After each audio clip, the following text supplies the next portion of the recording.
حاتم نے اس کے قریب جھک کر کان کے پاس سرگوشی کی۔ یہاں میری مرضی چلتی ہے پلوشا، تم میری نظروں سے بھاگ کر کہیں نہیں جا سکتی۔ آج موت اور زندگی کے درمیان میں تمہارا خدا بن کر کھڑا ہوں۔ پلوشا نے اپنا سر جھٹکا اور درد سے کراتی ہوئی دوسری طرف منہ موڑ لیا۔ اسے اب موت بھی حاتم کے ہاتھوں سے قبول تھی، مگر اس کی یہ قربت اسے جیتے جی مار رہی تھی۔ پلوشا کی بند آنکھوں کے سامنے وہ حویلی کا کمرہ، وہ اندھیری رات اور حاتم کی درندگی کے مناظر فلم کی طرح چلنے لگے۔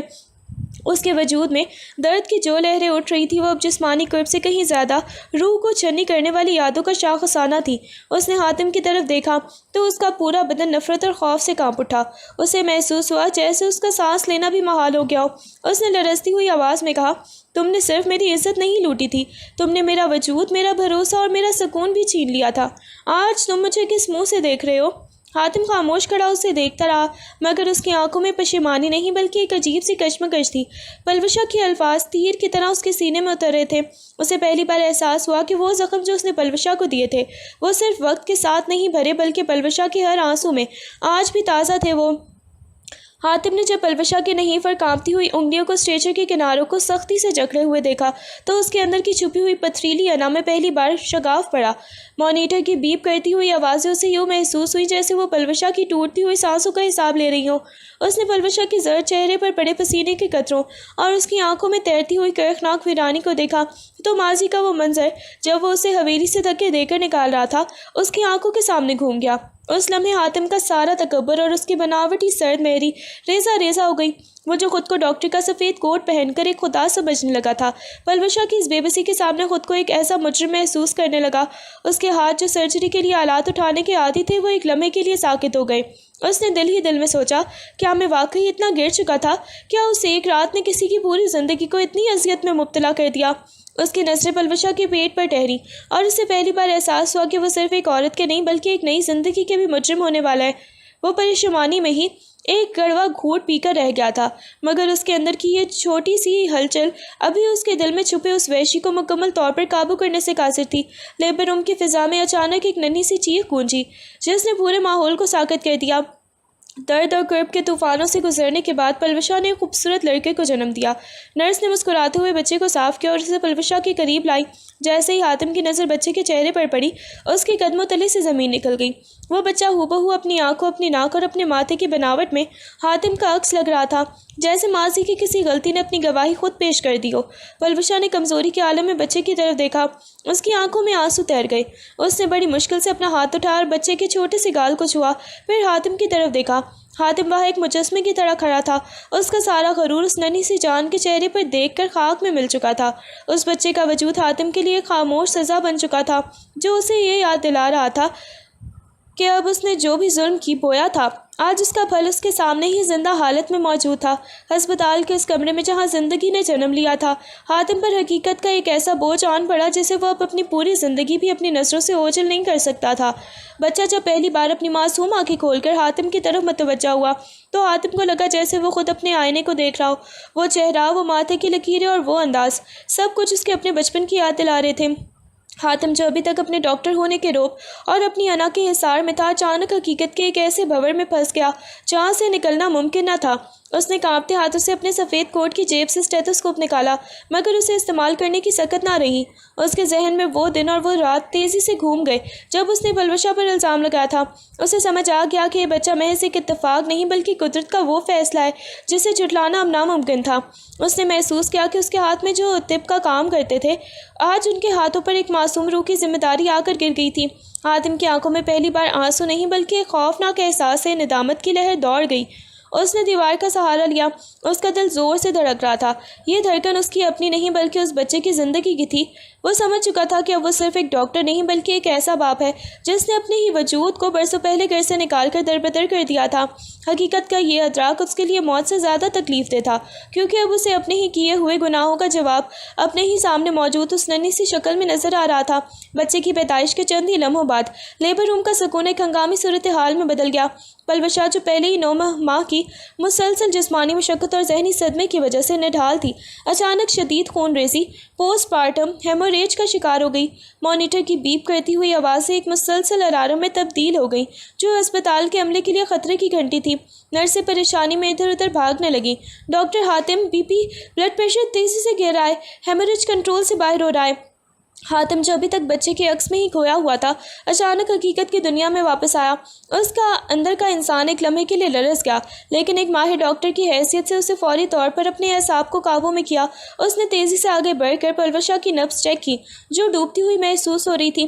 پلوشا کی آنکھیں نیم بند تھیں، اس کا چہرہ سپاٹ پڑ چکا تھا اور سانسیں بھی اکھڑ رہی تھیں۔ اس کی بے بسی اس وقت اپنے عروج پر تھی جب وہ لڑکھڑاتی ہوئی آواز میں صرف اتنا کہہ سکی، میرے بچے، اسے سنبھال لینا۔ حاتم نے دانت پیستے ہوئے اپنی ٹیم کو چیخ کر ہدایت دی، فوری طور پر آپریشن تھیٹر تیار کرو، بلڈ ٹرانسفیوژن شروع کرو، اس کی حالت نازک ہے۔ یہ لمحہ حاتم کی زندگی کا سب سے کٹھن امتحان بن گیا تھا۔ ایک طرف اس کی اپنی انا اور ماضی کے گناہ تھے اور دوسری طرف پلوشا کی زندگی کی ڈوری جو اس کے اپنے ہی ہاتھوں میں تھی۔ ہسپتال کی وہ تیز روشنیاں، مشینیں اور آلات اب سب اس کے خلاف کھڑے نظر آ رہے تھے، اور وہ جانتا تھا کہ اگر اس نے ایک لمحے کی بھی غفلت برتی تو وہ صرف پلوشا کو نہیں بلکہ اپنے جرم کے واحد گواہ کو بھی کھو دے گا۔ اس کی پیشانی پر پسینہ چمک رہا تھا اور وہ دل ہی دل میں اپنی تمام تر مہارت اور دعاؤں کے ساتھ پلوشا کو موت کے منہ سے واپس کھینچ لانے کے جدوجہد میں مصروف ہو گیا۔ آپریشن تھیٹر کی روشنیاں پلوشا کے بے جان چہرے پر پڑ رہی تھیں اور حاتم کے ہاتھوں میں پلوشا کی زندگی کی آخری ڈور تھی۔ وہ ایک ڈاکٹر کی حیثیت سے نہیں بلکہ ایک مجرم کی حیثیت سے لڑ رہا تھا جو اپنی ہی سزا بھگتنے کے لیے اپنی ہی شکار کو زندہ دیکھنا چاہتا تھا۔ اس کی انگلیاں مشین کی طرح حرکت کر رہی تھیں۔ خون بند کرو، پریشر مینٹین کرو، وہ غصے اور اضطراب کے ملے جلے لہجے میں اپنی ٹیم کو ہدایت دے رہا تھا۔ پلوشا کا بی پی مسلسل گر رہا تھا جیسے اس کی روح اس کے جسم سے رخصت ہونے کے لیے بے چین ہو۔ حاتم نے اپنی تمام تر میڈیکل مہارت کو ایک جگہ مجتمع کر لیا۔ اس نے ہر ممکن کوشش کی کہ وہ خون کا بہاؤ روکے۔ ہر ٹونک نے اس نے اتنی ہی نفاست سے لگایا جیسے وہ اپنے ضمیر کے زخموں کو سی رہا ہو۔ اس کے ماتھے سے پسینہ بہہ کر اس کی آنکھوں میں جا رہا تھا مگر اس نے پلک تک نہیں جھپکائی۔ وہ بار بار پلوشا کے چہرے کی طرف دیکھتا جو سفید پڑ چکا تھا اور پھر دل میں ایک عجیب سی دعا مانگتا، پلوشا مرنا مت، ابھی تمہیں میرے گناہوں کا حساب لینا ہے، ابھی تمہیں جینا ہے۔ وہ گھنٹوں آپریشن تھیٹر میں موت کے سامنے دیوار بن کر کھڑا رہا۔ اس نے اپنی زندگی کا سب سے مشکل آپریشن کیا جہاں اس کی مہارت کا امتحان نہیں تھا بلکہ اس کی ہمت اور توبہ کا امتحان تھا۔ جب آخرکار خون کا بہاؤ رک گیا اور مانیٹر پر نبض کی لکیریں ایک ترتیب میں آنے لگیں تو حاتم کے اندر سے ایک لمبی اور بھاری سانس نکلی۔ وہ بری طرح تھک چکا تھا، اس کے ہاتھ لرز رہے تھے مگر اسے سکون کا ایک جھونکا محسوس ہوا۔ اس نے پلوشا کو موت کے منہ سے کھینچ لیا تھا۔ اس نے سر اٹھا کر دیکھا، پلوشا اب بھی بے ہوش تھی مگر اب وہ زندہ تھی۔ حاتم جانتا تھا کہ یہ زندگی اسے تحفے میں ملی ہے اور اب اسے اس زندگی کا حق ادا کرنا ہوگا۔ کئی گھنٹوں کی طویل انتظار کے بعد آئی سی یو کی نیم تاریک اور پرسکون کمرے میں پلوشا کی پلکیں لرزیں۔ اس نے آہستہ سے آنکھیں کھولیں تو سامنے کا منظر اسے کسی ڈراؤنے خواب جیسا لگا۔ حاتم جو تھکن سے چور ایک کرسی پر بیٹھا اس کی طرف ہی دیکھ رہا تھا، پلوشا کو دیکھتے ہی سیدھا ہو گیا۔ پلوشا کی آنکھوں میں جیسے ہی حاتم کا عکس اترا اس کے وجود میں ایک لرزہ طاری ہو گیا۔ وہ بری طرح کانپ اٹھی اور بیڈ پر پیچھے ہٹنے کی کوشش کی مگر ڈرپ اور آلات نے اسے جکڑ رکھا تھا۔ اس کی سانسیں بے ترتیب ہو گئیں اور اس نے ہذیانی انداز میں بیڈ کے گرد اپنی گرفت سخت کر لی۔ تم یہاں کیا کر رہے ہو؟ اس کی آواز اتنی نحیف تھی کہ مشکل سے ہی سنائی دی مگر اس میں خوف کی شدت واضح تھی۔ مجھے چھوڑ دو، میرے بچے کو مجھ سے دور مت کرو۔ کیا میرا یہ انجام بھی کافی نہیں تھا جو اب تم یہاں بھی آ گئے؟ حاتم نے آگے بڑھنے کے لیے ہاتھ اٹھایا تو پلوشا نے چیخ کر اپنا چہرہ تکیے میں چھپا لیا جیسے وہ اس کے چھونے سے ہی جل کر راکھ ہو جائے گی۔ اس کے لیے حاتم کا پاس ہونا کسی مسیحا کا نہیں بلکہ اسی بھیانک ماضی کا تسلسل تھا جس نے اس کی زندگی ہی برباد کر دی تھی۔ حاتم کے لیے یہ لمحہ کسی سزا سے کم نہ تھا۔ وہ جس پلوشا کو بچا کر لایا تھا اس کی نظروں میں وہ اب بھی ایک درندہ ہی تھا۔ اس کی سرد مہری اور غرور پلوشا کے اس بے پناہ خوف کے سامنے مکمل طور پر شکست کھا چکے تھے۔ حاتم نے اپنی کرسی پیچھے دھکیلی اور آہستہ قدموں سے بیڈ کے پاس آ کر کھڑا ہو گیا۔ اس بار اس کی آواز میں وہ روب یا سختی نہیں تھی بلکہ ایک عجیب سی لرزش تھی جو شاید پہلی بار اس کے لہجے میں در آئی تھی۔ پلوشا، اس نے دبی ہوئی آواز میں پکارا، میں جانتا ہوں کہ میرے الفاظ اب تمہارے لیے کوئی بھی معنی نہیں رکھتے اور نہ ہی میرا یہاں ہونا بھی تمہیں کوئی سکون دے سکتا ہے، لیکن مجھے بولنے کا حق دو۔ پلوشا نے تکیے سے چہرہ ہٹائے بغیر اپنی آنکھیں بند کر لیں، جیسے وہ اس کی آواز بھی نہیں سننا چاہتی تھی۔ حاتم نے ایک گہری سانس لی اور اپنی نگاہیں نیچی کر لیں۔ اس رات جو میں نے کیا اس کی کوئی بھی معافی نہیں ہے۔ میں نے اپنی انا، اپنے خاندان کی ساکھ اور اپنی حماقت میں یہ بھی نہیں سوچا کہ تم کیا محسوس کر رہی ہوگی۔ میں نے تمہیں اس طرح دھتکارا جیسے تم میرا کوئی گناہ ہو، حالانکہ یہ گناہ تمہیں خود تھا۔ آج اس ہسپتال میں جب میں نے اس بچے کی شکل دیکھی تو مجھے لگا جیسے میں آئینے میں خود کو دیکھ رہا ہوں۔ قدرت نے مجھے میری اپنی غلطی کا ثبوت لا کر دکھا دیا ہے۔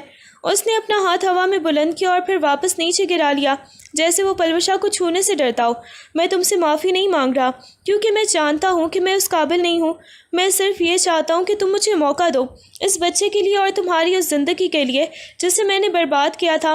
میں اب وہ حاتم نہیں ہوں جو حویلی کے کمرے میں چیخ رہا تھا۔ اب میں صرف ایک انسان ہوں جس کے پاس تمہارا مجرم ہونے کے سوا کوئی بھی شناخت نہیں بچی۔ پلوشا کی آنکھوں سے آنسوؤں کی ایک لہر بہہ نکلی، لیکن اس نے کوئی جواب نہیں دیا۔ خاموشی کمرے میں گونج رہی تھی، ایک ایسی خاموشی جس میں پشیمانی کی تڑپ اور پرانے زخموں کا درد آپس میں گتھم گتھا ہو رہے تھے۔ حاتم خاموشی سے کھڑا رہا۔ اسے معلوم تھا کہ اس کے الفاظ پلوشا کے دل کے زخموں کو نہیں بھر سکتے، لیکن اس کے پاس اب سچائی کا اعتراف کرنے کے علاوہ کوئی بھی راستہ نہیں تھا۔ پلوشا نے اپنی نم آنکھوں کو کھولا اور حاتم کی طرف دیکھا۔ اس کی نظروں میں وہ تمام اذیتیں تھیں جو اس نے تنہائی میں کاٹی تھیں، اور ان میں اب نفرت کا ایک ایسا سمندر تھا جسے عبور کرنا بھی ناممکن تھا۔ اس نے کانپتی ہوئی آواز میں مگر لہجے کی سختی کے ساتھ کہا، حاتم، معافی اور پشیمانی ان لوگوں کے لیے ہوتی ہے جنہیں کبھی اپنوں کا پیار ملا ہو۔ تم نے تو میری وہ دنیا ہی اجاڑ دی جہاں میں سانس لیا کرتی تھی۔ اب تمہارے یہ الفاظ میرے لیے صرف زہر کی مانند ہیں۔ میری زندگی سے دور چلے جاؤ اور میرے بچے کی طرف اپنی یہ آلودہ نظریں اٹھانا بھی مت۔ میں مر جاؤں گی مگر اب کبھی بھی تمہارا سایہ بھی اپنے قریب برداشت نہیں کروں گی۔ پلوشا کی ان تلخ اور نفرت سے بھری ہوئی باتوں نے حاتم کو اندر تک ہلا کر رکھ دیا، لیکن اس کے اپنے دل میں ایک نیا عزم جنم لے چکا تھا۔ اس نے پلوشا کی طرف دیکھا، پھر اس ننھے سے وجود کی طرف جو پاس ہی پالنے میں سو رہا تھا۔ حاتم جانتا تھا کہ پلوشا اسے معاف نہیں کرے گی، لیکن وہ اب بھی خاموش تماشائی بن کر نہیں رہ سکتا تھا۔ وہ کمرے سے باہر نکلا، اس کے چہرے پر ایک عجیب سی سنجیدگی تھی۔ اس نے اپنے پرسنل وکیل کو فون ملایا اور ٹھوس لہجے میں کہا، مجھے ایک قانونی دستاویز تیار کروانی ہے جس میں میں اس بچے کو جو آج اس ہسپتال میں پیدا ہوا ہے اپنا قانونی وارث تسلیم کرنے کا اعلان کرتا ہوں۔ اس کے تمام حقوق، میرے اثاثوں میں اس کا حصہ اور میری شناخت، سب کچھ اسے ملنا چاہیے۔ مجھے پرواہ نہیں کہ لوگ کیا کہیں گے، بس یہ کام آج ہی ہو جانا چاہیے۔ حاتم نے فون بند کیا اور دوبارہ کمرے کے دروازے پر آ کر رک گیا۔ وہ جانتا تھا کہ پلوشا اسے اپنی زندگی سے نکال سکتی ہے، مگر وہ اس بچے کو اس کی قانونی پہچان سے محروم نہیں ہونے دے گی، چاہے اس کے لیے اسے پلوشا کی نفرت کو پوری زندگی ہی اپنے سینے پر ایک تمغے کی طرح کیوں نہ سجانا پڑے۔ پلوشا کو جلد ہی یہ تلخ حقیقت سمجھ آ گئی کہ اس کے پاس اب خود کو اور اپنے بچے کو سنبھالنے کے لیے کوئی بھی ٹھکانہ نہیں ہے، اور حاتم کی قانونی طاقت کے سامنے اس کی اکیلی جنگ بے معنی ہو کر رہ جائے گی۔ جب حاتم نے اس کے سامنے یہ شرط رکھی کہ بچے کے تحفظ اور اس کی بہتر پرورش کے لیے اسے حاتم کی نگرانی میں رہنا پڑے گا، تو پلوشا کا دل خون کے آنسو رو دیا۔ وہ حاتم سے شدید نفرت کرتی تھی، مگر اپنے لختے جگر کی زندگی کو دربدری کا نظر نہیں کر سکتی تھی۔ اس نے کرب میں ڈوبی ہوئی آواز میں کہا، تم نے مجھے مجبور کیا ہے حاتم، صرف اس معصوم کی زندگی کی خاطر میں تمہارے گھر چلنے کو تیار ہوں، لیکن یاد رکھنا یہ میری مجبوری ہے، میری رضامندی نہیں۔ میرے لیے تم آج بھی ایک اجنبی اور مجرم ہو، اور ہمیشہ کے لیے ہی رہو گے۔ حاتم کے لیے یہ الفاظ کسی تعزیانے سے کم نہیں تھے، مگر اس نے اپنے چہرے پر کوئی بھی تاثر نہیں آنے دیا۔ ہسپتال سے ڈسچارج کا وقت آیا تو حاتم نے اسے اپنے ہی عالیشان گھر میں منتقل کرنے کا فیصلہ کیا۔ راستے پر گاڑی میں ایک ہولناک خاموشی چھائی رہی۔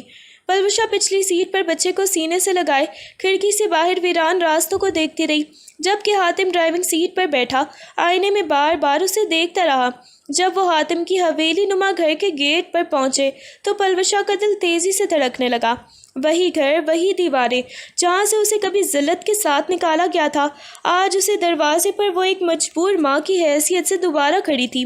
حاتم نے گاڑی روکی اور دروازہ کھولتے ہوئے دھیمے لہجے میں کہا، یہ تمہارا ہی گھر ہے پلوشا، یہاں تمہیں کوئی بھی تکلیف نہیں ہوگی۔ میں اب تمہاری زندگی میں ایک سایہ بن کر نہیں بلکہ ایک محافظ بن کر رہوں گا۔ پلوشا نے کوئی جواب نہیں دیا، بس اپنے بچے کو مزید مضبوطی سے جکڑ لیا، جیسے وہ اس حویلی کی فضاؤں سے بھی اپنے بچے کو محفوظ رکھنا چاہتی ہو۔ حاتم کی حویلی اب پلوشا کے لیے ایک تلمساتی جیل بن چکی تھی۔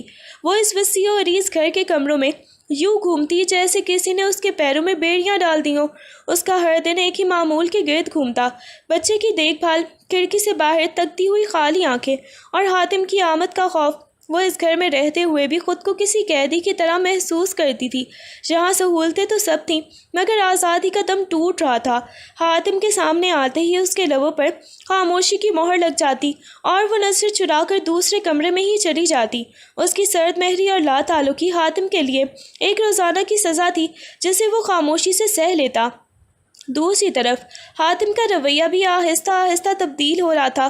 وہ اب اس حویلی کا سخت گیر مالک نہیں بلکہ ایک ایسا شخص بن گیا تھا جو پلوشا کی ایک مسکراہٹ یا پھر اس کے لہجے میں ذرا سی بھی نرمی کے لیے ترستا تھا۔ وہ اکثر کام سے واپسی پر پلوشا اور بچے کے کمرے کے باہر کھڑا ہو کر ان کی آوازیں سنتا اور دل ہی دل میں اپنے کیے پر کرتا۔ اس نے پلوشا کی ہر ایک ضرورت کا خیال رکھنا بھی شروع کر دیا تھا۔ کبھی وہ چپکے سے اس کے لیے کوئی تحفہ یا پسندیدہ کتاب رکھ دیتا تو کبھی بچے کے لیے کھلونے لاتا۔ پلوشا کی نفرت اس کے سینے میں کسی دہکتے ہوئے کوئلے کی طرح جلتی تھی، مگر اب اس کے دل میں پلوشا کے لیے ایک عجیب سی تڑپ اور احترام بھی پیدا ہو چکا تھا۔ اسے اب اپنی انا سے زیادہ پلوشا کے سکون کی فکر تھی۔ وہ دیکھتا کہ پلوشا کی آنکھوں میں اب بھی وہی پرانے زخم تازہ ہیں تو اس کا اپنا وجود پشیمانی سے کرب میں مبتلا ہو جاتا۔ وہ چاہ کر بھی پلوشا کے قریب نہیں جا پاتا تھا، کیونکہ اسے معلوم تھا کہ اس کے قریب جانا پلوشا کی روح کو مزید زخمی کر دے گا، اور یوں وہ اس حویلی میں ایک دوسرے کے سامنے رہتے ہوئے بھی ہزاروں میل کی دوری پر کھڑے تھے۔ پلوشا کی دیواریں اتنی بلند تھیں کہ حاتم کی تمام تر کوششیں اور اس کا بدلا ہوا رویہ ان سے ٹکرا کر ہی واپس آ جاتا تھا۔